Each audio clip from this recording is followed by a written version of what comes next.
Doctor BR Ambedkar Konaseema జిల్లా కొత్తపేట నియోజకవర్గంలో 60 లక్షల రూపాయల యూజీసీ నిధులతో నిర్మించిన బాలికల వసతి గృహాన్ని ప్రారంభించిన ఎమ్మెల్యే బండారు సత్యానందరావు.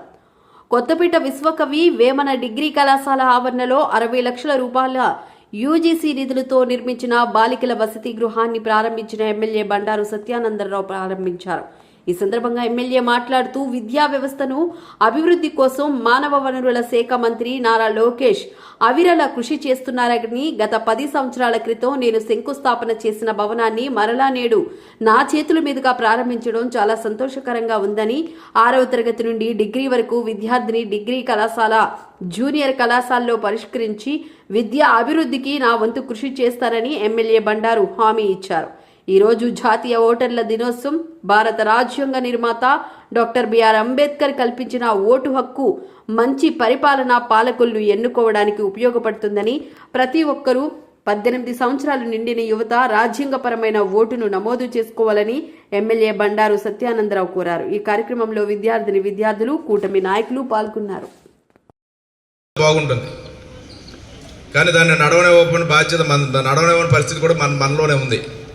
ఆ విధంగా కాకుండా రాజ్యాంగానికి లోబడి పనిచేసేలా ప్రతి ఒక్కరూ తయారు కావాలని కూడా రేపు రాజ్యాంగ దినోత్సవం, రేపు గణతంత్ర దినోత్సవం రేపు జరుపుకుంటూ ఉన్నాం. ఆ సందర్భంగా కోరుకుంటూ ప్రతి ఒక్కరు కూడా భాగస్వాములు అవ్వాలని కోరుకుంటూ మరి ఈనాటి ఈ కార్యక్రమానికి నన్ను ఆహ్వానించి ఈ అవకాశం ఇచ్చిన అందరికీ నా కృతజ్ఞతలు, మీ ప్రిన్సిపాల్ గారికి నా కృతజ్ఞతలు తెలియజేసుకుంటూ మేము సెలవు తీసుకుంటాం. కానీ మనం రాజ్యాంగానికి లోబడి మనం పనిచేయకపోవడం వల్ల, అంబేద్కర్ ఇచ్చిన రాజ్యాంగం గొప్పదే, కానీ రాజ్యాంగాన్ని అనుసరించి మనం నడవక మనం చేసే తప్పిదాలు, పాలకులు చేసే తప్పిదాలు ఈనాడు మన వ్యవస్థని భ్రష్టు పట్టిస్తూ ఉన్నాయి. ఆ లోపభూయిష్టాలన్నీ సరి చేసుకుని రాజ్యాంగం కల్పించిన ప్రకారం మనం అందరం పనిచేస్తే, అన్ని వ్యవస్థలు సక్రమంగా నడిస్తే చక్కగా మనం ముందెళ్తాం. శాసన, కార్యనిర్వాహక, న్యాయ వ్యవస్థ 3 వ్యవస్థలు మనకు ఉన్నాయి. 3 వ్యవస్థలు ఇదేని ప్రతిపత్తి దాని ప్రకారం నడవగలిగినప్పుడు ఈనాడు ఎంత పోటీ పడితే అంత ముందుకెళ్ళగలరు తప్ప పోటీ పడకపోతే ఎదరికి వెళ్ళలేరు.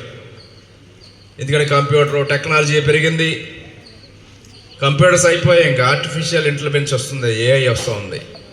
భవిష్యత్తు అంతా ఏఐది, ఆర్టిఫిషియల్ ఇంటెలిజెన్స్దే. రకరకాల టెక్నాలజీ, ఇవాళ చూసిన టెక్నాలజీ అబ్బో అనుకుంటే రేపటి రోజుకి ఆ టెక్నాలజీ మారిపోతుంది.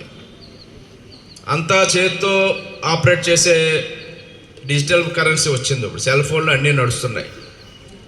సెల్ ఫోన్లు అయితే ప్రపంచం లేదు, సెల్ ఫోన్లు అయితే బతకలేని పరిస్థితి. మెసేజ్లు అన్నీ పోయాయి, మెయిల్లు అన్నీ పోయాయి. చాలా అప్డేట్ అవుతూ ఉన్నాం. అంటే ఎంత అప్డేట్ అవ్వాలి పిల్లలు, ఎంత ఫాస్ట్గా ముందుకెళ్ళాలి,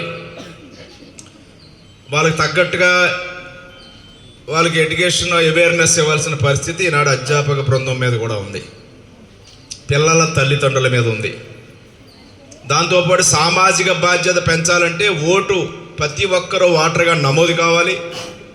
ఓటు యొక్క ప్రాముఖ్యత, గొప్పతనాన్ని గుర్తించాలి. ఆ ఓటుని సరైన నిర్ణయానికి మనం వాడాలి.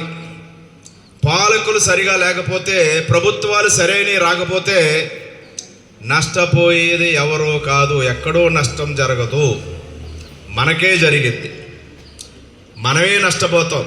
వ్యక్తిగతంగా నాకేం జరిగిందనేది అనుకోక్కర్లేదు, కానీ సమాజానికి నడుతుంది, మనకు కూడా దాంతో మనం భాగస్వాములే.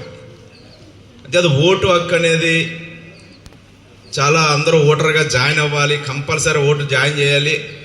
ఓటర్గా ఉంటే కాక ఓటును కూడా వినియోగించుకోవాలి. ఇవన్నీ కూడా